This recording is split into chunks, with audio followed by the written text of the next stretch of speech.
podcast that you're listening to is being presented to you with the cooperation of the SJ Network. If you're a person who needs a publicist and you want to appear on podcasts, contact Stephen Joyner at s-j-network.com. Let's get on with the show. Attention, rebels of the Sherpalution. Today's podcast is brought to you by Audible. We would like to give you a free audiobook download and 30-day free trial simply by heading to www.audibletrial.com/Sherpa. There are over 180,000 titles of audiobooks and podcasts, including this one, to choose from for your iPhone, Android, Kindle, or MP3 player. And now, the one and only Mr. Bruce will lead you into the Sherpa Chalet. Welcome to Too Many Podcasts, the podcast about podcasts. Now, podcasting from the Sherpa Chalet on Mount Podcastia, here's your host, Jim, the Podcast Sherpa. Hello there, Rebels, and welcome to Too Many Podcasts, the podcast about podcasts and so much more. Jim, the Podcast Sherpa here once again, welcoming you to the show, of course. And we've got another amazing guest this week. I know for those of you who are listening to last week's episode, which was the Sherpa Screening Room, and we had an interview with Joel Carroll, you'll notice that there was a very adult and intense story that he had to tell, but with a positive outcome. And today is similar in that vein, but a very different story. My guest's name is David Keck. He is the host of the Surviving Abuse podcast. And David created this podcast after a hate crime where he was actually abused. And content warning, this interview will deal with violence and sexual abuse. So if you have young children that maybe you don't want to hear this, or if you maybe suffer from trigger warnings, if maybe there's something in your past that may cause you to get anxious or whatever, please consider this a warning and maybe just fast forward or listen with a friend. If you just want to listen to another time, you can always listen on my website, Sherpalution.com, or catch it on the podcast app that you're listening to because it'll be there. So let's have a listen to my interview with David Keck, the host of Surviving Abuse. Hello there, Rebels. We are here in the conference room at the Sherpa Chalet. I have a very special guest here. His name is David Keck, coming to me from Tennessee. He is the host and creator of the Surviving Abuse podcast. Now, there's a lot of heavy material covered on the podcast. And I know sometimes David himself is actually noted in the show notes as a trigger warning, but we want to get to know David and we want to hear about the podcast because there are stories that need to be told. And sometimes they're not the easiest to listen to, but sometimes hearing those stories brings us all together. And I'm really glad to have David here. David, welcome to the show. Hey, thank you so much for having me. I really appreciate it. The pleasure is all mine, sir. So you are living in Tennessee, and I know you told me that you said you're an openly gay man living in Tennessee. Now, I don't want to create stereotypes, but is it safe to ask, living there as a gay man, was that hard enough, like growing up? I honestly never knew hate existed. I obviously seen stuff on TV. I knew hate existed. It just didn't exist in my life. I'm very blessed with the support team and my family. It's one of those things where I was a server and a bartender through college for many years. Mm-hmm. If someone's state came out wrong, I would sometimes be called the F word. But if I was a woman, I'd have been called the B word. Sometimes it was just that was the only straw they had to grasp to try to put me down. Mm-hmm. I never really felt threatened. I didn't know it existed until 7 years ago. Right. And this is where everything really changed in your life in 2014. I don't want to tell too much of your story because I don't want to put words in your mouth or anything like that. So you were out with friends at like a karaoke bar. This is where everything started. You can kind of take it from here. Yeah. So some friends called me, and there's a karaoke bar that we always go to as kind of our cheers, Mm-hmm. And we decided to go. I was off the next day, and it was a friend's birthday that night, so we went. And I guess there was a guy there that was passing through Knoxville where I live and stopped in there. So he wasn't a regular, and he didn't like me, I guess. Surveillance cameras show that he stopped me going to the restroom and seemed to have a friendly conversation. Of course, I don't have memories of this, but luckily there were surveillance cameras, and it looked just like a short, friendly conversation. Come to find out, that was his way of getting to know me a little bit as his target. My friends and I left the bar together. Surveillance show that we all walked out together, and that 3 minutes later, he walked out and followed me home. He was trained military and had actually been discharged from the military. So that's why he was driving through Knoxville heading home. And so he had said in court that he knew how to have me knocked out in first hit. So he knocked on my door and I answered it. And he, sure enough, knocked me out. And, and here's where the trigger warnings will come in a bit.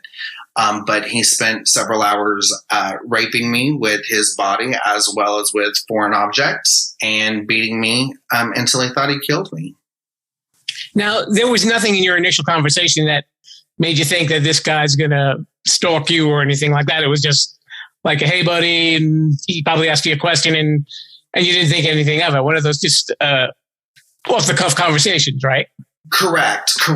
I used to design neckties, and I was wearing one, and he used that as a conversational piece. Mm-hmm. He said in court that when I mentioned that to him, that I looked like I had a lot of money and I looked like an easy target, and because of me wearing a product that I had designed, he assumed I had a lot of money, and that was part of the motivation.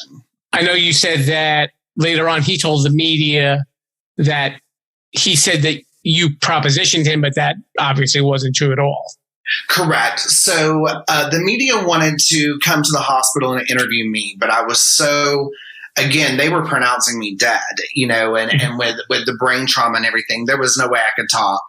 So they wanted to release this story, and they went to the police department and got a copy of his confession, and they based their story on that. He had confessed to the police that the reason he did what he did to me is because I sexually propositioned him. He later on down the road in court admitted that was not true, but he assumed correctly that if he told that to the police, then they would go lighter on him because they would understand why he did what he did.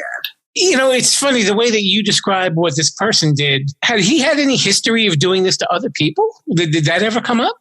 Not that we know of.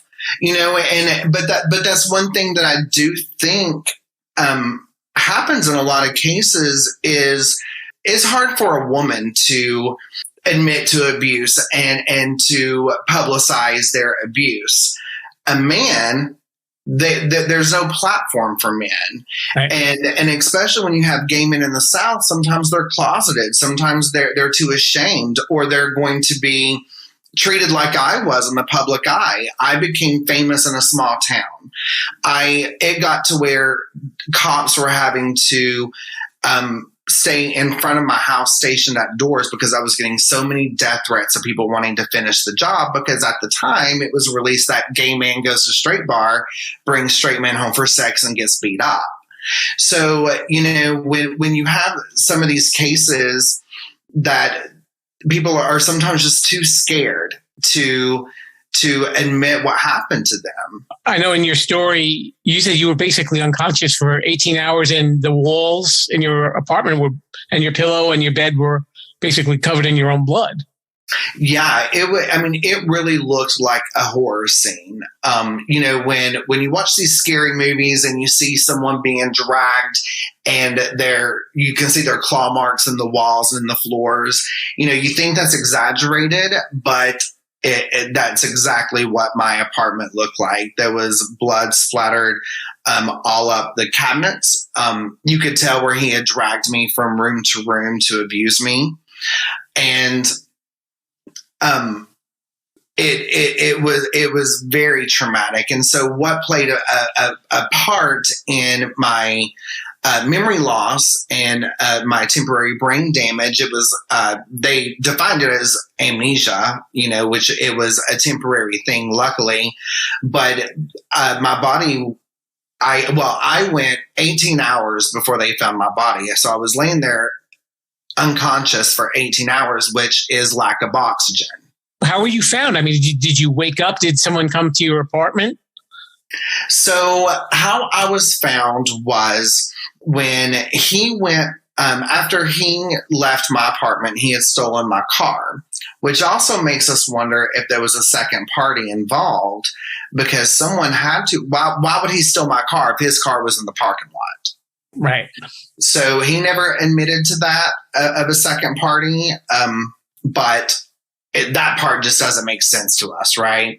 So he had stolen my car and went bar hopping using my credit cards and my cash and got drunk. And so he gets kicked out of a bar. Actually, he gets kicked out for bragging about the gay guy that he just killed. And all they did was kick him out.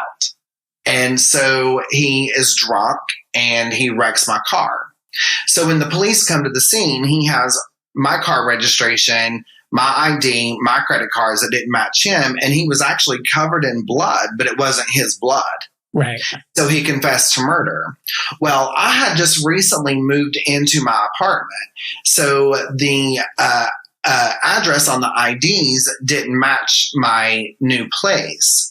So they went to my old place, and of course I wasn't there.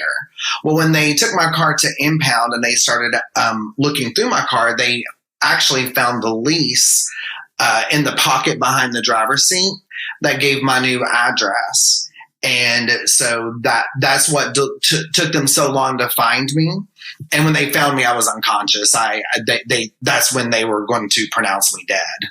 And you said you suffered the amnesia, and you were actually you had to walk on a walker. You had to relearn to walk and to speak again. Yeah, I still to this day stutter a little bit, not as bad as I used to, but I wasn't to the point of having to learn how to walk again.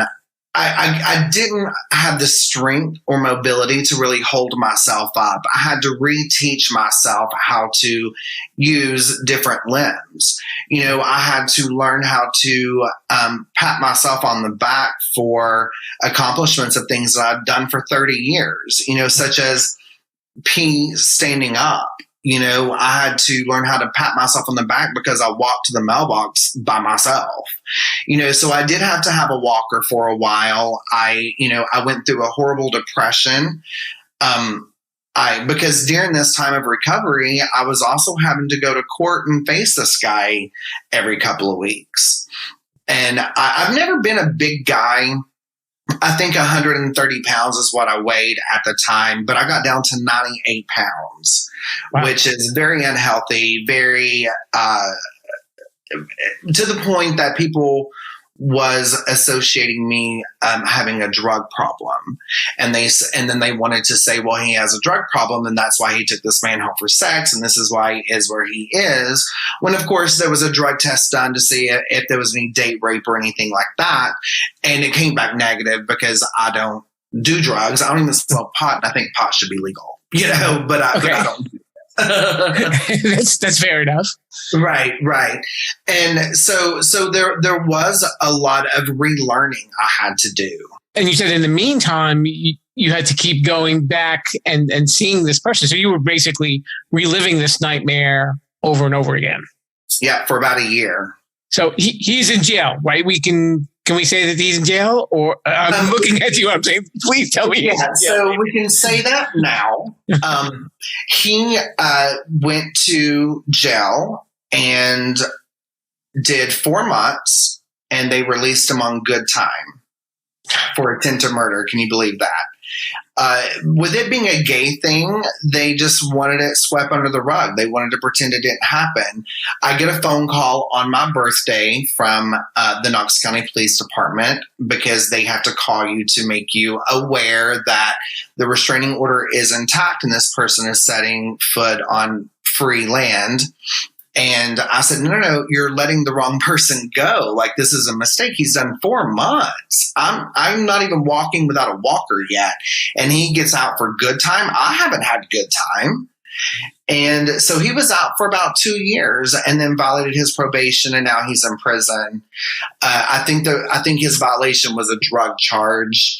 But, for 2 years, I couldn't go into a gas station or a restaurant or anything without giving myself a pep talk first of what if this man is in here, and I'm supposed to have security that this piece of paper of a restraining order is supposed to save me. And that's just not the way it works, Yeah. And, I'm sure we've all in the media have heard stories once too often about people that had restraining orders and still their attacker still shows up. Right. It doesn't have the clout that it's supposed to. Right. All right. Now, you've gone through all of this, and the road from recovering physically and emotionally to wanting to do a podcast, could you kind of walk me through that a little bit? That's what really kind of threw me when I was reading your story. It's like, wow, I mean, this man has been through hell, literally. And now he's doing something completely different with his life now. Yeah. So I have always been aware of mental health, and I've always been an advocate of it. But after this happened to me, it became very strong. It became a passion of mine.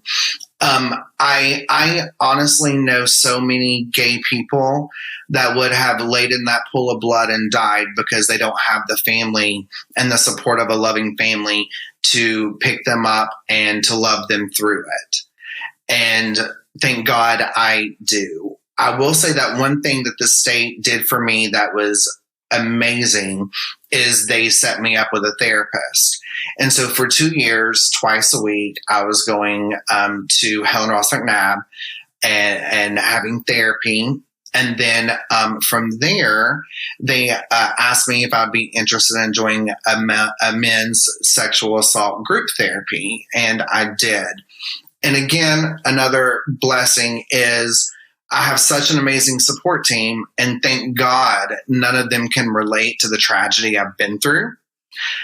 And I'm so glad they can't. But I felt alone, and I felt lost because even though I had free reign to talk about it, I couldn't get a lot of guidance from people because, again, they've not been down that road.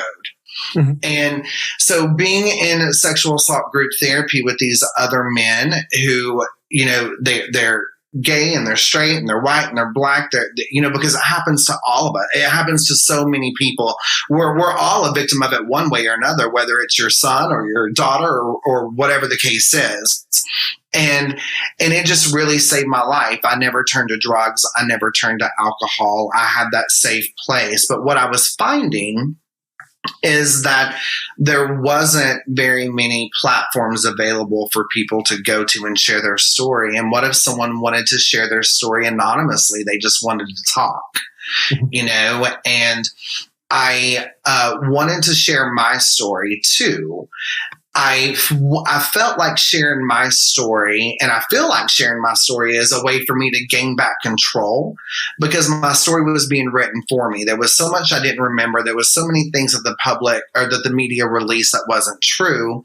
And people had a curved thought about me, and I didn't like that. And so I, as part of my therapy and therapy for others and to bring awareness to mental health, is when I decided that I wanted to do a podcast. And I thought, you know what, I'll do this for 2 or 3 months. Nothing will happen with it. I'll get bored with it and be done. And it's been the complete opposite. It's really taken off. It's doing well.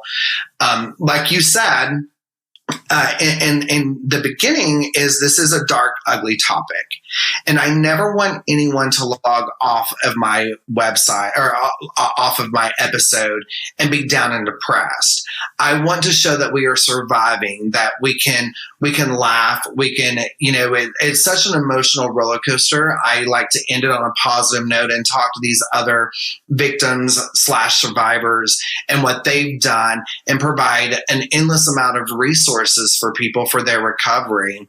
And the podcast covers every form of abuse. It's not just targeted toward gay men. I interviewed a guy on there that, spent 14 years in prison for a rape and murder that he didn't commit and was finally released. Mm-hmm. I have all forms of abuse on there because I think it all should be talked about.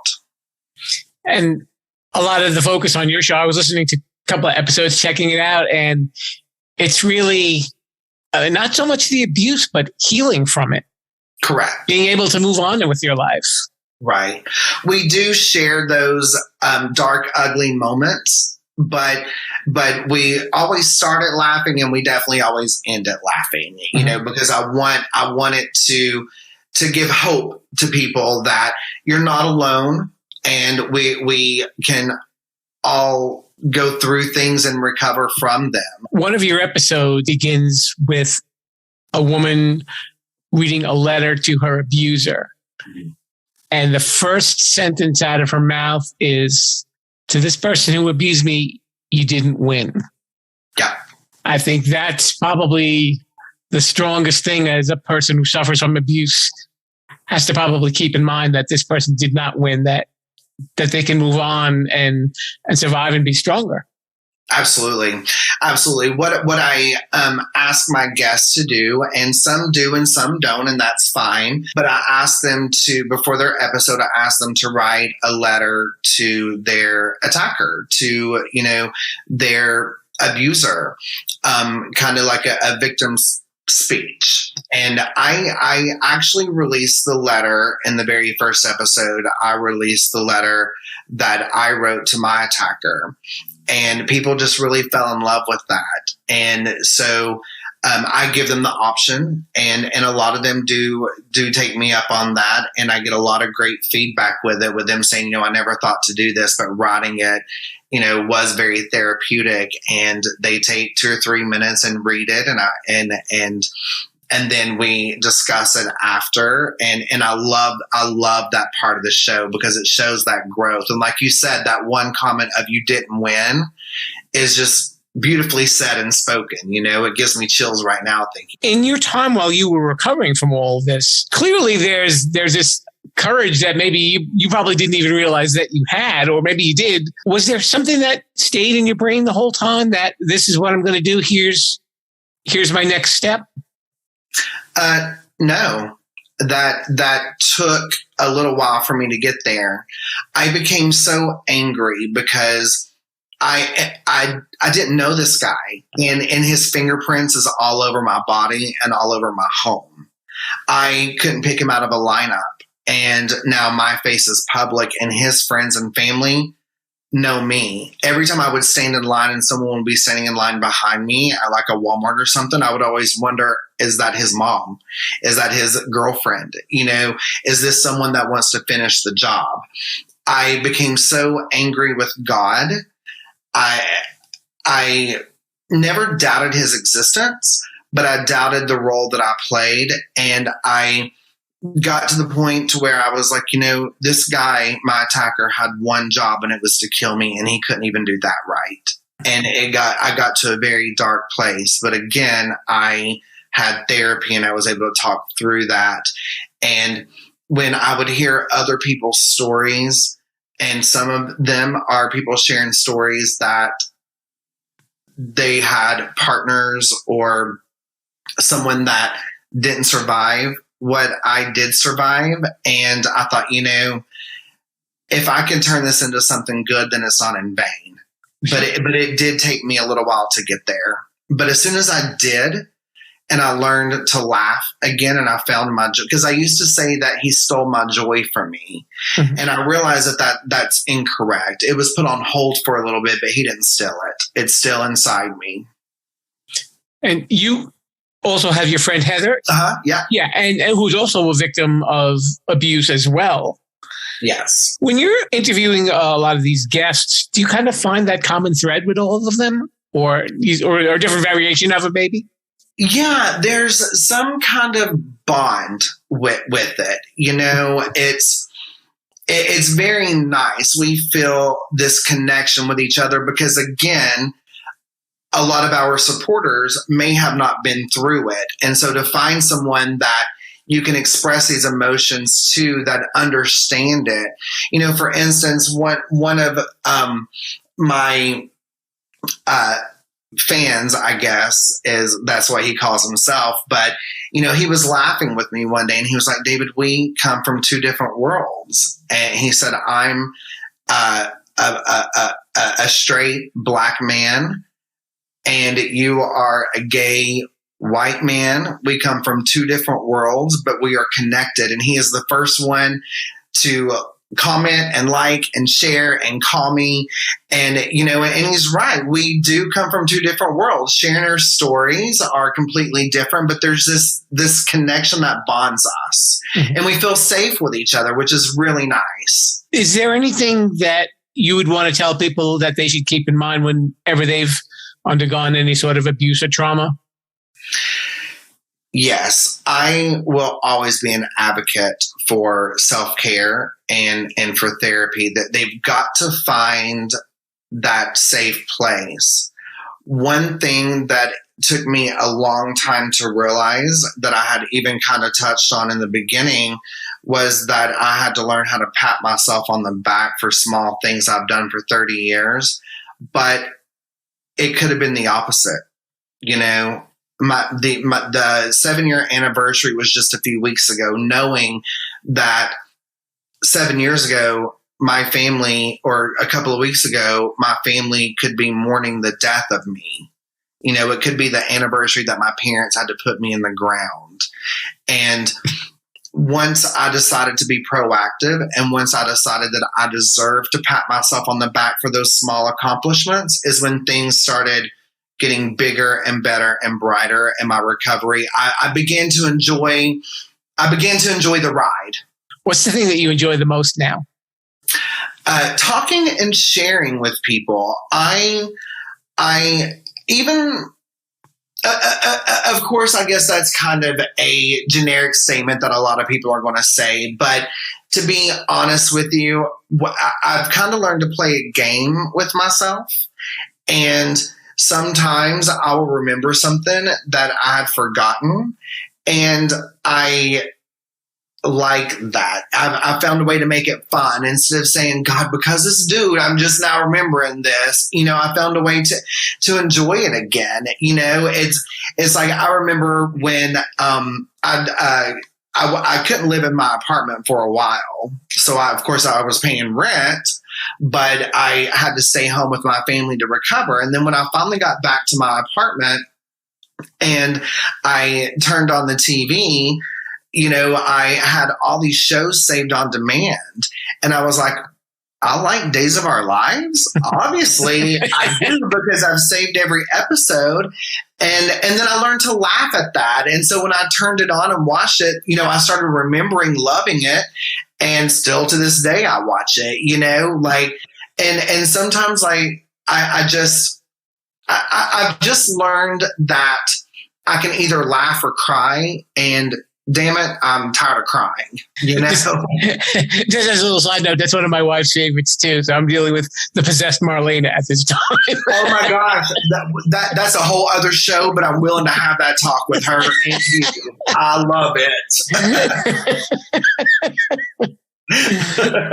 So are there podcasts that you like to listen to, David? Yeah, I love true crime. And one of my favorites is Obsessed with True Crime.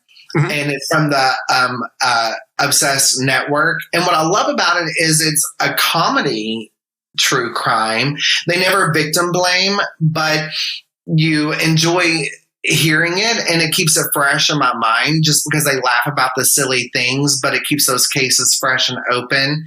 and it's done in such a brilliant, respectful way. But I love Unsolved Mysteries. I love all that stuff. And we have a portion of the show, and it's called Shameless Self-Promotion. And this is where you can let everybody know where they can follow you and get in touch with you and hear your podcast.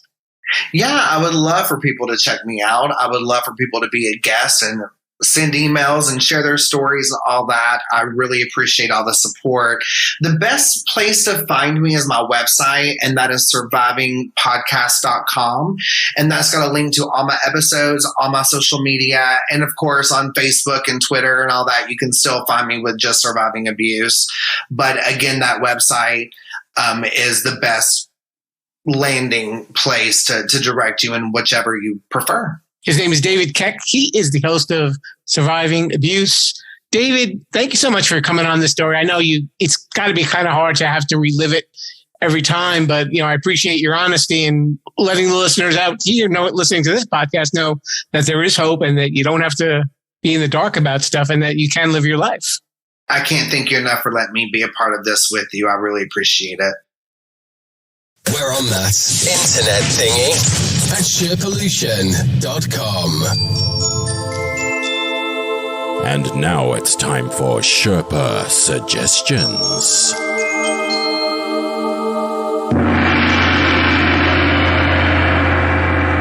In addition to David's podcast, Surviving Abuse, here's a couple of other podcasts that you might want to check out. There is Love and Abuse, Something Was Wrong, Save Your Sanity, Help for Toxic Relationships, We Heal Together, the Smart Recovery Podcast, and Finding Okay, Healing After Sexual Assault and Abuse. Hey, remember out there, if you are a listener and you are dealing with some form of abuse at the hands of another person, please seek help and get out of that relationship. Do the best that you can and be safe. You are stronger than you think.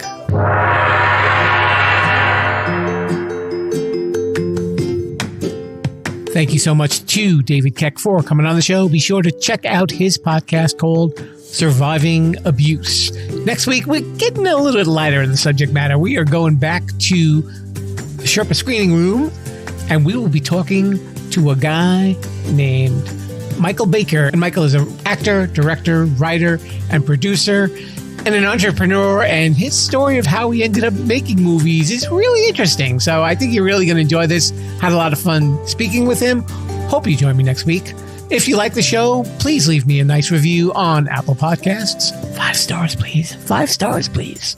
Thank you very much. And you can hear the show on any of your favorite podcast apps, my website, Sherpalution.com.